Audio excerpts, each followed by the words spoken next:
Previously on the British Broadcasting Century podcast. The BBC is 7 weeks in and 6 employees strong. 2 of that 6, Arthur Burrows and Cecil Lewis, nightly hot-footed from their day job at Magnet House, BBC HQ, to their evening roles at Marconi House. From office to studio, fueled by beer and meringues, they transform as they go, from Director of Programmes and Deputy to Uncle Arthur and Uncle Caractacus for the 2LO Children's Hour. Changing into their new guises like Batman and Robin, racing through the London streets in an Only Fools and Horses Christmas special. Whatever that is. I'm a voice from 1923, you see. Well, this time, what would Uncle Arthur and Uncle Caractacus find when they got to the 2LO studio? Yes, it's a mic drop moment. A change of microphone. We've reached the point in the BBC story when it's time to say out with the old and in with the new. The BBC leave their telephonic radio ham roots behind and embrace a new era. And is there any need to label it as 2LO anymore? Not now they're BBC. We, of course, on this podcast are not the BBC. The present-day British Broadcasting Corporation is nothing to do with us. This is your unofficial, non-BBC funded solo enterprise guide to the earliest days of wireless. In particular, this time, January 3rd and January the 4th, 1923. Yes, we tell you this tale the slow way, because there is just so much to tell. Plus, our special guest is radio fanatic Jim Salmon with his plans for the centenary of pre-BBC broadcasting. Yes, 2MT Riddle celebrates the centenary as well. Lots to pack in then. Bring on the pips. It's the British Broadcasting Century.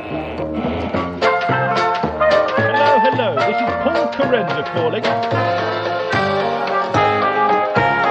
This is London Calling. Hello, PK calling. But this episode is the one where we drop the call sign. Yes, those primitive days of early radio has that transition. As you will have heard if you've joined us for the previous 40 plus episodes, you will have heard the BBC in a wireless telephony, radio ham kind of day. Experimental broadcasts ultimately becoming professional radio. What did Hemingway say? Change happens gradually and then suddenly. That change is partly about its new technology and partly about what we would now call imaging, I suppose. Once again, it's art and science. Before we crack on with Ye Olde BBC of January 1923, Jim Salmon, radio ham, radio nut, fanatic, whatever you want to call him, he's marking the 100th birthday of 2MT Riddle, Britain's first regular broadcast station. February the 14th, 2022 will be that 100th birthday. Now that's incredibly soon, isn't it? In fact, it's likely that you're listening to this after Jim has celebrated that moment. So you can head to his website, the amazing emmatoc.org. That's EMMATOC.org.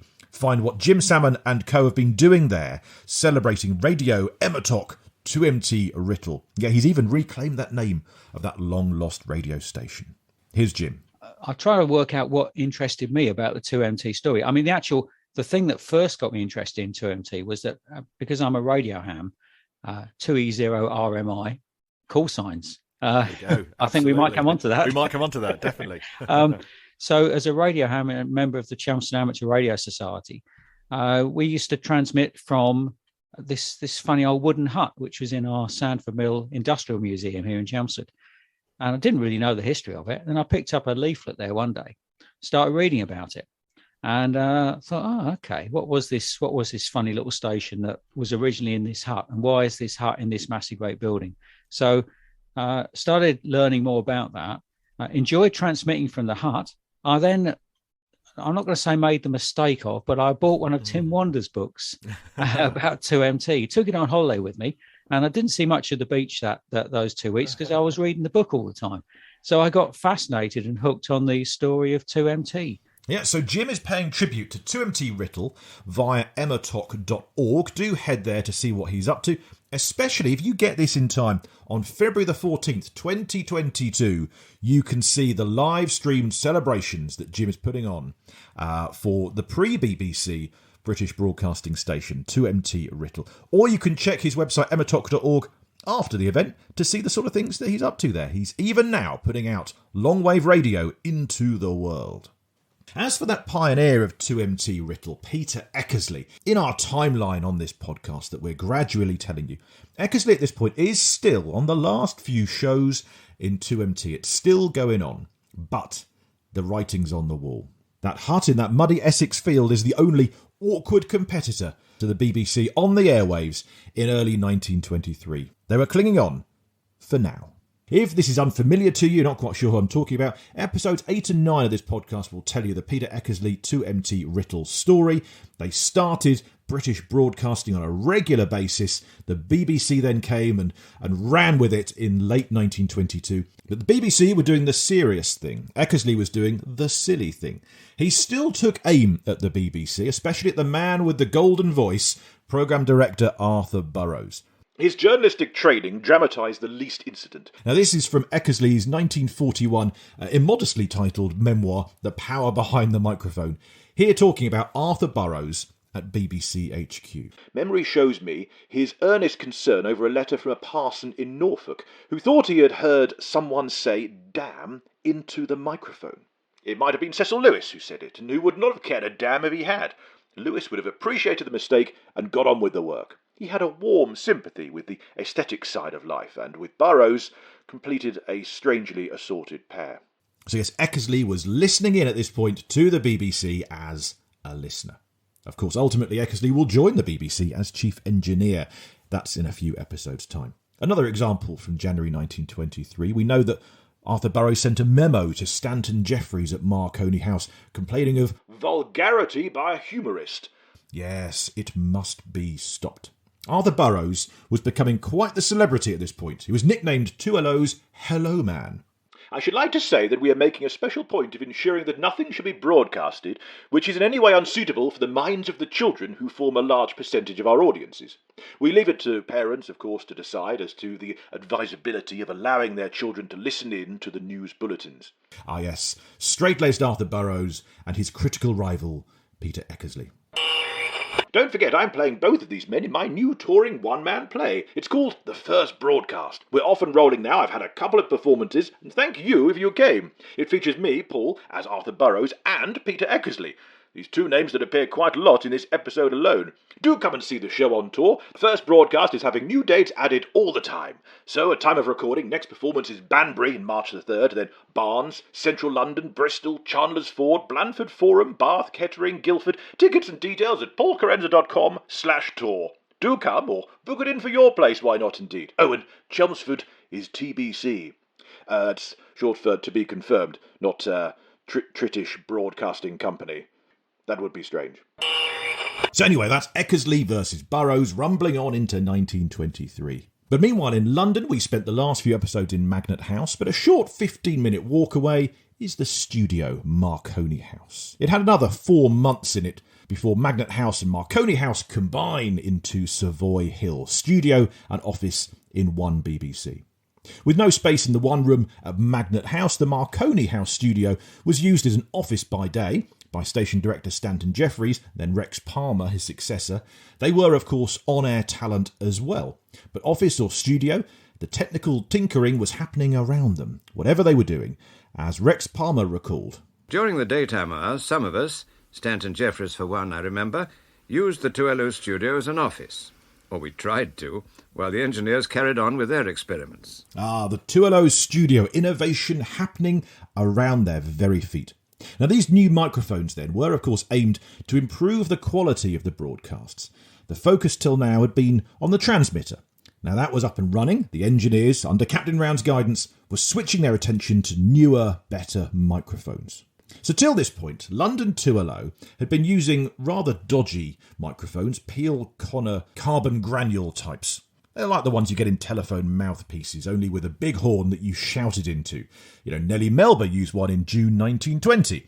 A Marconi C100L microphone, I'm sure you knew that.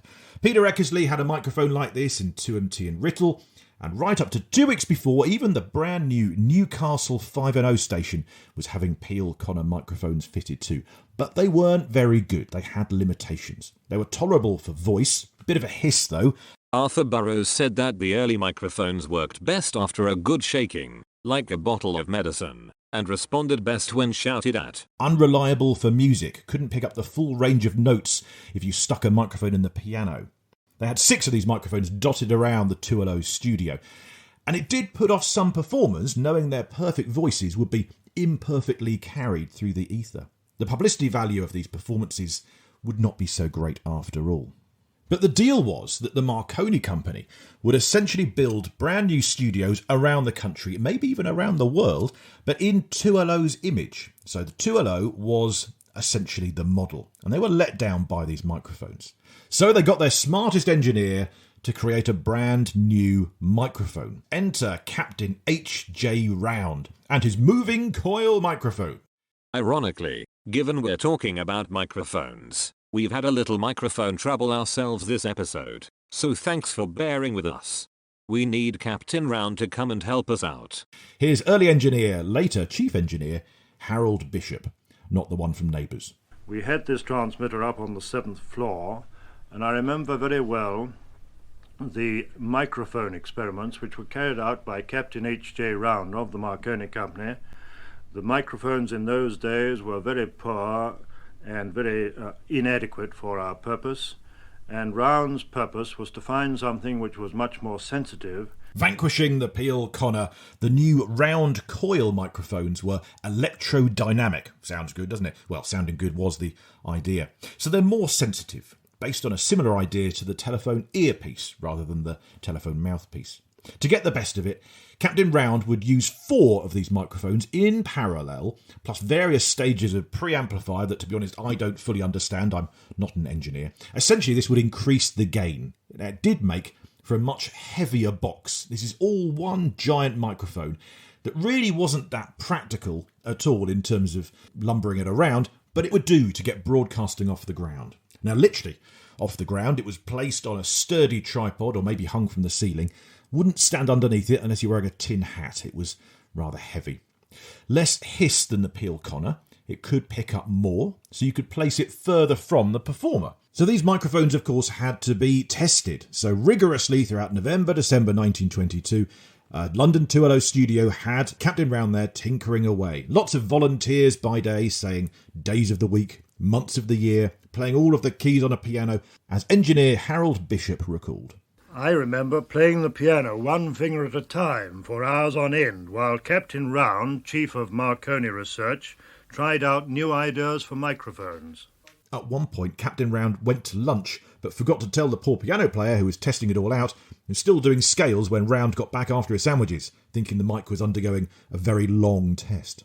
One lesson learned was if you had the performer at a distance, which you could have with this new round moving coil mic, their sound actually bounces off the walls and the floor and the ceiling a little more. That meant, of course, you need new wall and ceiling lining. So we still have that in studios today. People setting up their home studios during lockdown and putting foam around the room or mattresses against the wall, which I know BBC's Ros Atkins did. I did read that interview recently.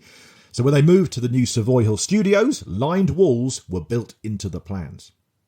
These new microphones needed more space because they were quite cumbersome. The microphone and tripod itself was 8 foot long, 4.5 foot high, 2 foot deep. So these were wheeled in to Marconi House in January 1923. The round microphone only lasted a few months in this form. By May, he developed it into a new microphone, the Marconi Sykes magnetophone, held in a box that looked like a meat safe. Heavy but excellent in quality, said 2LO boss Stanton Jeffries. The box sort of rested on this tripod trolley, often wasn't fixed to it, so it did have a precarious habit of just sliding off onto the floor. Jeffries continued, The trolley also took it into its head to take a stroll on its own at the slightest touch. It was a valve box, but we christened it the soap box, and soap box it was. Or as I see it, almost a Dalek, I think. It was a tripod with wheels that occasionally, annoyingly, squeaked. Now, the box that held the microphone also had a knack of trapping the odd blue bottle, not the Peter Sellers Goon character, but the annoying buzzing flies who would get into the microphone but not out. Cecil Lewis, the deputy programme director, referred to it as a sort of iron jam jar lying on its side and a sling of sawbow rubber. Captain Round produced it and announced to our astonishment that it was a new microphone and would pick up anything in the room. That day was the first step forward and released us from the telephone operator's technique, which glued us to a microphone. Ah yes, the telephone operator's technique. You see, broadcasting was moving away then from its telephonic origins, and that included just this smidge of a move away from call signs. I'll tell you more on that in a mo, but firstly, speaking of call signs, we will shift from 2LO in London to 2MT over in Essex and meet our guest this week, Jim Salmon. Now, as I said, 2MT in Writtle was still just about on air in January 1923, but for now, Jim is focused on the start of 2MT, February the 14th, 1922. He set up a whole website many years ago now that is a tribute to 2MT in Writtle, and here he is to tell us more about it and why he zoomed in on the 2MT story. I mean, anyone can now do a radio station. I can go online now. Within 2 minutes, I can be running a radio station with the potential for anyone across the world to listen to it. But it wasn't quite so easy back then. Certainly with the offshore stations, they had to go offshore into international waters to be able to transmit. But then with 2MT, there were some similarities. There was a band of people in this outpost because they were in the hut in this field. And at that time, there was virtually nothing else in that field. And although they worked for a massive company, the Marconi company, I think they were certainly irreverent, and they were probably allowed to get on with. Perhaps someone in the Marconi company recognized their genius and let them get on with it, knowing that they would come up with the goods, but they'd have to do it their way. There are some similarities. 2MT, I don't know if you've ever been to Bletchley Park. No, I haven't. That would be a marvellous thing to do. You have to go. And I'll tell you what will strike you is that the site is full of huts, wooden huts. And there's something about the mentality of working in like an outpost and a small group of people. And it's quite creative, I think. And I think there's a part of that working with 2MT. I mean, they were all marvelous people. They were all incredibly clever people. But there was also there was something extra to it. And that, so reading about 2MT and hearing those recreations that Peter Eckersley did afterwards of what it sounded like, quite appealing. So that's what got me hooked. So tell us then about what you're doing nowadays then with Radio Matok and indeed the centenary. What plans have you got coming up? I've got interested in video streaming, so I thought what I'll do is put a stream broadcast on the 14th of February, which will be the 100th anniversary of 2MT. Ideally, I would have loved to have been sat in the hut with a massive great party going on. We sort of did that 5 years ago in 2017. We celebrated the 95th anniversary of 2MT as a practice run for the 100th, but it hasn't really quite worked out as we hoped. We didn't foresee this. Yeah. So I thought, well, I can't recreate what we did 5 years ago. And dear old Tim was with us for the whole time there. And we got onto BBC Radio 5 Live and local BBC Essex, and we got some good publicity for that. So that was excellent. But I don't think we can recreate that. So I know Tim is doing some things with BBC Essex, hopefully. And I thought what I'd do is put on a stream broadcast, maybe slightly different angle on the centenary. There won't be a history lesson about 2MT. I have put together 6 or 7 hours of videos and audio, which will be playing throughout the day. But then what I hope to do is at about 6:30, 6:45 in the evening, I'll come on and do a live stream. And it'll be from my own sort of studio shack at home, and really just ask people to join me, and we'll drink a worldwide toast to 2MT. So join me with a glass of something, G&Ts, and have a fish and chip supper, maybe. You understand the relevance of that, Paul. Those who've listened, the listeners who go way back to the start of the podcast will remember the 2MT story. And if not, I suggest they head back to those episodes and indeed join you on the 14th. Definitely. So how do they find you on the 14th? What's the plan? Where do they head to? Well, the best thing would be to go on Twitter or Facebook, and if you just type in the search box Radio Ematok, and so radio then EMMATOC, and that will take you to my Twitter or Facebook pages, or you can go direct to my website, which is ematok.com. So EMMATOC.com. Celebrating the 100th birthday of 2MT Writtle, Britain's first regular broadcasting station, February the 14th, 2022. If you are listening to this later on, which is much more likely, you can go to his website and you can watch or listen back to the many things he's got going on to celebrate this centenary. On the day itself, if you're quick, then 11 a.m. GMT. He's got lots of preloaded documentaries on Marconi. He's got Tim Wonder's radio plays on Old Radio. An episode or two of the British Broadcasting Century. We've loaned him as well. He's also got videos, including a tour around the Writtle Hut. There's a video from me. There's some old BBC stuff as well. From 6:45, though, on the day, Jim is going live from his Radio Shack. And he would love emails from you so you can get involved in the show live. emmatalk.org/2MT celebration for details. Link in the show notes. Bring your own G&T to toast. Now, of course, that's all online, but elsewhere, in person, there are further celebrations of 2MT Writtle in Writtle. Now, this goes not just in February, but later on into 2022 as well. So if you can get to the Essex area, I've been in touch with a chap called Adrian Deeks. He is heading up the local plans there. Here's what they've got planned if you fancy a trip actually to the birthplace of radio. So most immediately in February, on February the 11th, they've got a community event, a jazz band, and the local school are getting involved, a 1920s theme. February the 14th, you've got the Chelmsford Amateur Radio Society setting up a special event station in the Village Hall, which is very close to the Lawford Lane site of the original broadcast of 2MT Writtle. Now, in the middle of May, they are doing lots of events. May 17th, you can hear good friend of the show, Tim Wonder, giving a lecture at Writtle University College. That's Tuesday, May 17th. And the talk is on the centenary of British broadcasting. Saturday, 21st of May, you've got Dave Monk from BBC Essex opening a weekend of celebrations at the Christian Centre in Writtle, an exhibition on the Marconi Hut. The Village Hall will be open. The Writtle Green will be having an event including a Marconi van. There's a Writtle Wireless Walk as well, which is about a 90-minute tour around the village, highlighting the many connections to the early days of wireless broadcasting and the Marconi Company. We'll put all of these links in the show notes as ever. So even if you miss February, maybe you can make May in person, in Writtle, in Essex, in England, in Europe. Well, technically in Europe, geographically, if not politically. Oh, that drifted. But that's enough for now of 2MT. Let's drift west then to London and 2LO. Now, occasionally on this podcast, we do go super geeky deep and tell you exactly what was on. So how about a little rundown of what you could find on January the 3rd, 1923. Here's what's on the BBC tonight. After the Children's Hour at 5 p.m, the 2LO Orchestra from 6:30 to 7, they play the Liberator's March and a bit of Schubert. After the news at 7, probably with Arthur Burrows, he normally does it round about now, more orchestral music, Delibes' La Surrey, Squire's Melodie Caprice, Sven Dean's Norwegian Rhapsody, it's like the Bohemian one but few electric guitars, and then entertainer Middleton Woods with a character sketch.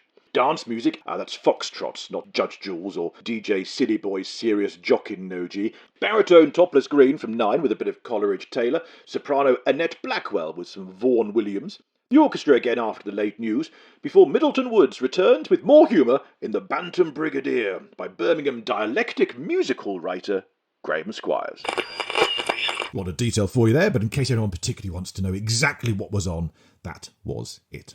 Middleton Woods, the entertainer I mentioned there, would perform that exact same piece again on the Newcastle station a couple of years later, August 14th, 1925. Yes, so performers were starting to have the habit of touring provincial stations. So skipping ahead to 1925, on that evening, Middleton Woods is on Newcastle 5NO. At that exact same evening, some of our old favourites are appearing too. If you followed the podcast from the beginning, Helena Millay is on the Glasgow station that August 14th, 1925. John Henry, the comedian, is on the Cardiff station that evening. Maurice Cole, the pianist, is on the London station all that evening of August 14th, 1925. They would tour around, so each different guest is on a different provincial station. Anyway, we're getting ahead of ourselves. Back in early 1923, all this was just getting going, as was John Reith, the boss. Immediately involved in an almost overwhelming intensity and complexity of activity, confronted with problems of which I had no experience, copyright and performing rights, Marconi patents, associations of concert artists, authors, playwrights, composers... All of this brings us to Reith's first board meeting of the BBC on January the 4th, 1923. The BBC was in the hands of the wireless trade, but they had never dominated policy decisions or anything of that sort. Previously, Sir William Noble had reassured Reith, "Oh no, we're leaving it all to you. You'll be reporting at our monthly meetings and we'll see how you're getting on." They had left me virtually full freedom of management and allowed me to manage the BBC in the interests of broadcasting and of the country. And on this day, January the 4th, was the first of those BBC board meetings. It began at 10:30am. John Reith met with Lord Gainford for the first time. He's the chairman of the board. All the directors were members of the wireless trade, and only the chairman, Lord Gainford, you see, was independent. Reith told Gainford that he had schooled with his son. Very decent person, Reith thought. Lord Gainford told Reith he should consider himself a board member, although he wasn't, and he should attend every time. Reith found that he was left to do most of the talking, even though a week before he claimed to know nothing of what broadcasting actually was. So Reith, the non-board member, read a long report at this meeting that he'd prepared about the BBC at this point. Of course, I had a good many problems to decide, the chief being for whose benefit and how to get the greatest benefit, but that's another matter altogether. Swiftly, they got to the point of the experimental licence problem. If you go back to episode 32, you can hear a bit more on this. Essentially, the public were being asked to buy licences, even though the BBC's own licence hadn't actually come through at this point for another 2 weeks, but whatever. So many people were listening as experimenters. The BBC weren't getting the income they had hoped for, so this broadcasting may not be sustainable without much money coming in. So after this board meeting, John Reith and Sir William Noble, they head to the GPO, the post office, to meet F.J. Brown. He's the GPO's radio expert. He'd been to America to see how the Americans run broadcasting. There's no easy answer to this licence problem, as we're still discovering a century later. But they decided back then a committee should be formed. Then appointed a committee, which is always the way to get out of a difficulty. Yes, thank you, Peter Eckersley. Sometimes you need a committee, though. This committee would discuss plans with the GPO on how to move forward with this experimental licence problem. We'll update you as this podcast goes along with how they solve that one. But, spoilers, a government inquiry is launched. The Sykes Inquiry. This committee to look into the licence problem is made up of John Reith from the Board of Directors, Sir William Noble, the Marconi boss Godfrey Isaacs, and Basil Binion from the RCC, the Radio Communication Company. And Basil Binion sounded like this. Any member of the public who had a receiving set had to pay a licence fee of 10 shillings a year. Basil Binion actually worked with Marconi himself at the very start of the century on the first transatlantic Morse code radio transmissions from Poldhu in Cornwall to Newfoundland across the Atlantic. From the very first, our chief executive saw broadcasting as a public service with far wider vistas and obligations than those of entertainment alone. All the directors were in agreement with this policy, and we gave Mr. Reith our full support. Yes, and they were impressed. Reith's management style was later described as benevolent paternalism tempered with assassination. He knew what he wanted. He led from the front. The scar, the 6'7" height, the dour Scottish Presbyterian approach to God's world all added up to a commanding presence. Now, there's another board member I want to mention at this stage, an American, the Western Electric MD, Henry Peace. Now, it's around now that Peace said to Reith, "Why don't you drop all that rigmarole about 2LO? Why not just say London Calling?" Apologies for the accent. It must be terrible for them. Now, Reith didn't hang about. He went across to the telephone. He instantly gave Burroughs a phone call, an immediate order to implement this across the schedule. No longer 2LO calling. This is 2LO. This is 2LO calling. 2LO calling. Now they were escaping the call sign. London calling. This is London calling. They didn't ask permission from the post office.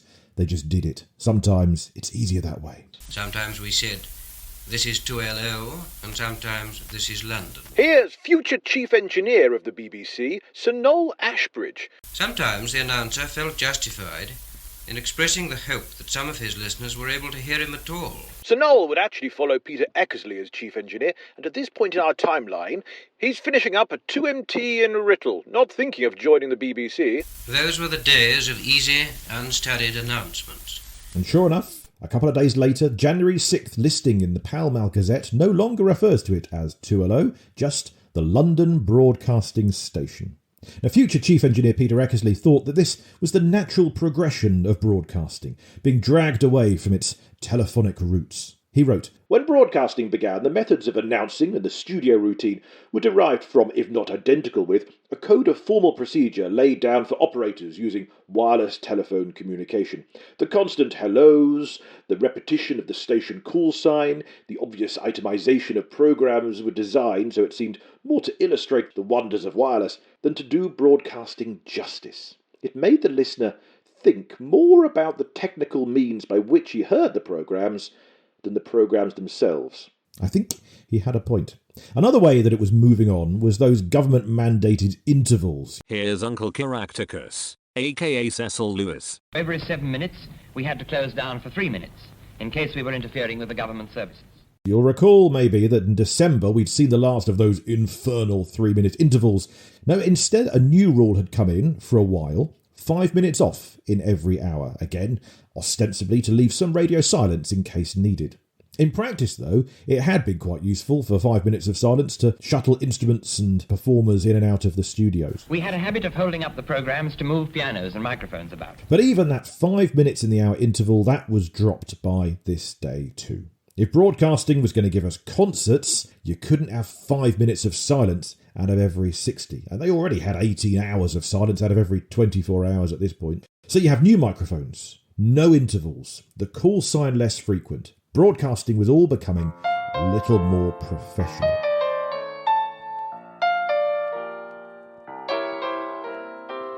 But all of this call sign talk begs a question we had emailed to us from Matt Lacey. Hello, Matt. Or shall I say, hello, Matt. This is PK calling. Matt asks us, what's with the names of the early stations? Why a number and then 2 letters? Well, good question, Matt. Let's begin by posing this question to our guest, Radio Ham Jim Salmon. Yes, ham and salmon. What a meal. Matt asks, what's with the names of the early stations, 2MT, 2LO and so on? What do they mean? What do they stand for? Any clues? Well, my understanding, as a radio ham, as a current day radio ham, I have a call sign. My call sign now is 2E0RMI. So there's a 2 again there, isn't there? But back in the day, in the 1920s, there were lots of radio hams transmitting prior to 2MT, and they all were allocated a license by the authorities then, all part of the Postmaster General's remit, I guess, to look after licensing. I also asked Matt Lacey's call sign question to our favourite Marconi historian, Tim Wonder. He pointed me to a chapter in his book, 2MT Your Riddle, so I'll paraphrase. You can read the full account in Tim's book. Essentially, the call signs stem from the Wireless Telegraph Act of 1904, even though not many were communicating back then.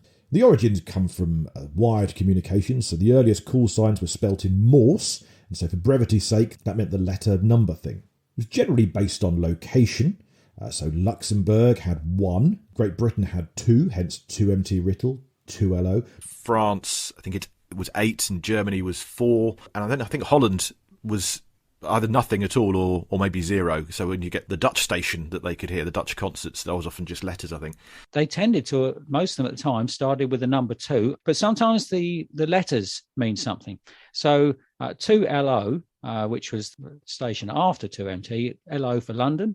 2MT, we think, was probably Marconi Telegraph. The earliest station in New Street in Chelmsford was MZX, and again, no number there. All the call signs were reset in 1920 after the war, so the first 2AA was issued to the radio communication company's Slough Experimental Station. 2AB went to Captain Horace Donisthorpe, who we've mentioned before for his war work. So I think it seems a mix of sometimes random letters and sometimes, as you said, like the MT makes sense for Marconi Telegraph or LO for London. The post office, incidentally, had a call sign of 1LO. But then you've got the puns as well, haven't you? 2LO, LO, there's a bit of that. I know a few of the writers to the wireless magazines at the time were saying 2MT, well, Eckersley's gin bottles are 2MT, need to be topped up. And things like that. One, yeah. The number thing doesn't quite work, because I think Britain just gained more. I think we gained 5 and 6 as well, because you get 5NO for Newcastle, 5SC for Scotland, for Glasgow, 5AA for Wales. So those ones clearly have some sort of meaning. But I love the fact there's mixed in then. You've got the radio stations that have those ones, but then equally you could just have private experimenters, so to speak, which sounds very dodgy, but private experimenters who'd have... the radio hams, yeah. 2LO, London station, is sandwiched between 2 private experimenters. 2LN is a bloke in Lancashire. 2LP is Mr. A.W. Knight of 20 Stanbury Road, South East London. Yeah, and as I say, the licensing thing carries on today. Also, I think something you mentioned earlier about the... how sometimes 2MT was quite staid and formal in the way that that they spoke on air. Again, that still in some ways carries through today with being a radio ham. There's still a formal way of putting a call out for someone to talk to. I would put a call out saying CQ, this is 2E0 RMI calling CQ. And you do that on a calling channel to see if anyone's hearing you and wants to come back and have a chat. So it's still quite a formal way, but that has quite a few advantages. But it was nice that Peter Eckersley, way back in 1922, managed to cut away from the formality, because I think that we couldn't have had broadcasting in that tight, restrictive formality for too long. And cheers to 2MT, because by the next episode, we will have been past that centenary. On February the 14th, I'll be raising a glass of gin and tonic with my fish and chip supper to you. So where does that leave us then? I think at a fork in the road on this episode of our podcast. We have the radio hams going one way, keeping the call signs. But you have the BBC and broadcasting going the other way. The Beeb veers away from call signs and the old microphones. Leaves that to the radio amateurs, who've stuck with them for a century as well. But at that fork in the road, in January 1923, 2MT Riddle was stuck in the middle, under Eckersley's leadership. It wasn't quite the realm of radio hams, but it wasn't quite professional broadcasting anymore either, although it had started it. So next time, as 2MT Riddle has to make that choice between going forward and changing or being sadly consigned to the past, next time we will see Arthur Burrows seize on an idea that sends the BBC even further down the road to broadcasting future. Let's look ahead to the next episode then with one little article that was in the Times newspaper on January the 5th, 1923. In 5 years' time, if certain expectations are realised, it will be possible for anyone in any part of the country to sit down at his own fireside among the Grampians in Wessex or in the West End of London and listen, it may be, to Question Time at the House of Commons, a speech by the Prime Minister, an act from an opera at Covent Garden, a scene from a new play at one of the theatres, or a concert at the Albert Hall. Technically, it's all a matter of linking up the Houses of Parliament and the other places to the broadcasting station by means of landlines. Yes, so the BBC themselves were laying out these plans. And that talk of an opera from Covent Garden and the landlines from studio to opera house, well, that was all just coming in as well. And next time we'll look at that plan for the first outside broadcast ever. That January 1923 article continued with a statement from the BBC. We want to get at least one big name on the programme every week. Women's subjects we shall have discussed by women, and we aim at interesting the owners of motor cars, or goats, or pigeons, or anything else in their own pet subjects. Sounds rather like podcasts, I like to think. Poetry and readings will be a feature. There is no reason why whole acts of certain plays should not be done by leading actors and actresses. For that you have to wait just another month or two. We want first-class stuff. At present we are compelled to take second-hand stuff. Our news service, for instance, is disappointing. What we aim at is to have a speech from the Prime Minister, say, on the night he takes office, or a talk by Donahue on the night he wins the Derby. On such occasions it would be possible to push up the power of the London station and give the speech to the whole country. I do not think it unreasonable to suggest that by 1924 the PM or Archbishop of Canterbury or the representatives of any other party or creed will be able to reach at one time an audience of 1 million people. 1 million. Just imagine. That was a dream in 1923 of how it could be in 1924. But here in 2022, I thank you for listening. If you'd like to support the podcast, patreon.com/Paul Carenza does that, or just share what we do on Twitter, on Facebook. Find us there at BB Century. I promised our 600th Twitter follower a mention on the podcast. That person would be David Henderson, news producer at the BBC, one of the people, in fact, behind tomorrow's Papers Today hashtag, a great thing indeed. Welcome, David. He's probably not even listening to the podcast, but he clearly followed us on Twitter. Do join us on Twitter at BB Century, be our next follower. And you can also find us on our Facebook pages and our Facebook group. Look for British Broadcasting Century there.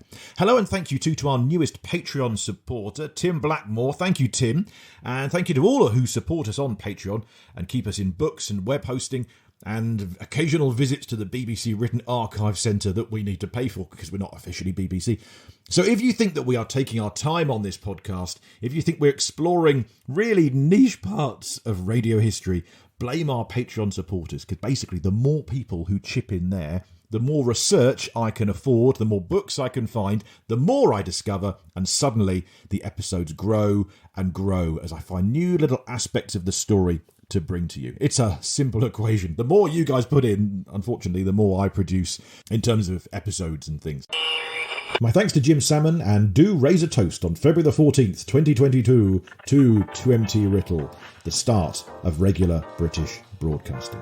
The British Broadcasting Century is presented and produced by me, Paul Carenza. Original music is by Will Farmer. We are nothing to do with the BBC whatsoever. We just love what they've done with the last century or so and wish to talk about how it all started. Archive clips are either public domain, as far as we know due to age, or BBC content is used with kind permission. BBC copyright content reproduced courtesy of the British Broadcasting Corporation. All rights are reserved. And a huge thanks and credit to the BBC Written Archive Centre, its staff of angels, past and present. God bless them all. Stay informed, educated and entertained, and join us next time as we head towards the first outside broadcast in January 1923 on the British Broadcasting Century.